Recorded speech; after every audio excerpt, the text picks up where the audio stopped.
Only some habit follow you and your personality development. कुछ ऐसी आदतें जो आप लोगों में होनी चाहिए यदि आप मार्केटिंग का काम करते हो, यदि आप नेटवर्कर हो या फिर आप बिजनेसमैन हो, तो वो आदतें कौन कौन सी हैं जो कि कॉमन हैं और आप में होनी ही चाहिए। यदि ये आदतें आपके अंदर नहीं हैं, ये हैबिट्स अगर आपने नहीं बना रखी हैं, तो ऑफ कोर्स आप उतना कामयाब नहीं हो सकते हो जितना कामयाब आप हो सकते हो, ऑफ कोर्स। तो my dear family member, have a nice dory body. Good morning friends, मैं आपका दोस्त, आपका साथी अशोक सिंह एक बार फिर मैं आप लोगों के बीच उपस्थित हूँ, मात्र छोटा सा एक सेशन लेकर। हमारी वो हैबिट्स कौन कौन सी होनी चाहिए, कॉमन हैबिट्स हमारी कौन कौन सी होनी चाहिए। सबसे पहले नंबर 1 पे आता है हमारे शब्दों का चयन। अब शब्दों के चयन का मतलब, यदि आप किसी पार्टी के सामने बैठे हुए हो या कोई पार्टी आपके सामने बैठी हुई है, यदि आप किसी से कोई डील कर रहे हो, यदि आप जो है अपने नेटवर्किंग के लिए जो है किसी पार्टी को फ़ोन कर रहे हो, तो वहाँ पर होना ये चाहिए साथियों कि जो आपके शब्दों का चयन हो वो वेल बैलेंस्ड हो, वेल एजुकेशन की पाठशाला से निकला हुआ हो। ट्रेनिंग्स में जैसे आपको बताया जाता है बिल्कुल वैसे ही हो कि किस तरीके से आपको बातचीत करना है, और वो लहजा आपका साथियों बिल्कुल ऐसा होना चाहिए कि वेल बैलेंस्ड हो, वेल बैलेंस्ड। ना ज़्यादा शब्दों का उतार हो, ना ही ज़्यादा शब्दों का चढ़ाव हो, यानी कि आपके स्वरों में एक बैलेंस होना चाहिए। और बैलेंस के साथ साथ साथियों, यदि आपने अपने स्वरों को दबाया, यदि आप लड़खड़ाए बीच में, यदि आपने ई ऊ का के किया साथियों, तो इसका सीधा सा मतलब यह निकलता है कि आपको उस सेक्टर के बारे में बिल्कुल भी पूरी तरह से जानकारी नहीं है, जिस सेक्टर के बारे में आप सामने वाले व्यक्ति को प्लान दिखा रहे हो या डील कर रहे हो उसे अपने बिजनेस के लिए। तो यहाँ पर सबसे इंपॉर्टेंट ये होता है साथियों कि आपको अपने सेक्टर्स की पूरी जानकारी होनी चाहिए ताकि आपका कॉन्फिडेंस लेवल बराबर बना रहे। और जब आपका कॉन्फिडेंस लेवल बराबर बना रहेगा तो आपके जो शब्दों का चयन होगा वो वेल बैलेंस्ड होगा।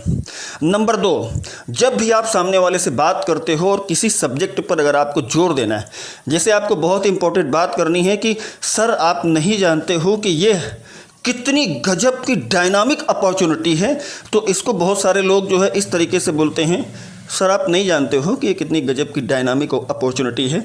लेकिन आप इसको इस तरीके से भी अगर बोल दोगे कि सर आप नहीं जानते हो कि ये कितनी गजब की डायनामिक अपॉर्चुनिटी है, तो इससे जानते हो क्या होगा, जहाँ पर आपको अपने शब्दों पर जोर देना चाहिए, यदि आप अपने शब्दों पर वहाँ पर जोर देते हो तो सामने वाले के वो अंदर आपके शब्दों का असर होता है।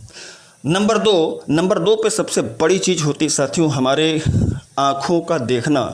यदि हम किसी के घर की दहलीज के अंदर जाकर प्लान दिखा रहे हैं या पार्टी को डील कर रहे हैं, तो कोशिश आप ये करिए साथियों कि अगर आपकी पार्टी के अलावा भी वहाँ पर कुछ और फैमिली मेम्बर हैं तो आपकी नज़रें झुकी हुई होनी चाहिए। जब भी आप अपने किसी सब्जेक्ट, अपनी किसी पॉइंट पर फोकस करते हो तो पार्टी की आंखों में आंखें होनी चाहिए। यदि वहाँ पर कोई भी व्यक्ति नहीं है, सिर्फ आपकी पार्टी बैठी हुई है, तो कदापि आपको नज़रें झुका के बात नहीं करनी, नज़रों को भटकाना नहीं है। जो भी बातें आप करोगे वो सारी की सारी बातें आपको नज़रों में नज़रें मिलाकर करनी पड़ेंगी। नंबर 3, जो कि इन दोनों ही चीज़ों से ज़्यादा इम्पोर्टेंट है साथियों, हर वक्त जब भी आप अपनी पार्टी से मिल रहे हो या अपनी घर की दहलीज को पार करने के बाद जब भी आप किसी पार्टी से इंट्रोड्यूस होते हो, तो मिलने वाले उस हर व्यक्ति से जो भी आपसे मिलता है, बेशक वो परिवार का व्यक्ति हो, घर का व्यक्ति हो या आपके किसी रिलेशन का व्यक्ति हो, तो उस व्यक्ति से आपको मुस्कुरा के मिलना है, विल हैप्पी होकर आपको मिलना है। यदि आप हैप्पी नहीं होगे तो फिर उसका गलत असर जाएगा, फिर आप बाद में ब्लेम नहीं कर सकते हो। तो ये थी वो 3 आदतें जो बहुत ही इंपॉर्टेंट हैं, यानी कि हमारी जो नज़रें होनी चाहिए वो कहाँ पर कैसी होनी चाहिए, इसका भी हमें ध्यान रखना है। हमारे चेहरे पर मुस्कान होनी चाहिए और शब्दों का चयन बिल्कुल व्यवस्थित होनी चाहिए, और जिस सेक्टर को हम प्रमोट करने गए हैं उसके बारे में पूरी एजुकेशन होनी चाहिए। और नंबर 4 पर मैं सेशन को ख़त्म करते हुए आप लोगों से बताना चाहूँगा साथियों, सबसे इम्पॉर्टेंट ये है, आप कहीं भी बैठिएगा, किसी भी पार्टी के सामने आप बैठिएगा, आपकी कमर बिल्कुल सीधा होनी चाहिए। मैं गारंटी के साथ कहता हूँ कि आपके चेहरे से मुस्कान गायब नहीं हो सकती, यानी कि जादू टोना तो होना ही होना है। तो मान लोगे तो किनारे डूब कर मर जाओगे, और ठान लोगे तुम आसमां भी चढ़ जाओगे। तो यहीं से मैं अपने सेशन को समाप्त करता हूं। जय हिंद, जय भारत, जय जा लाइफ स्टाइल। Thank you.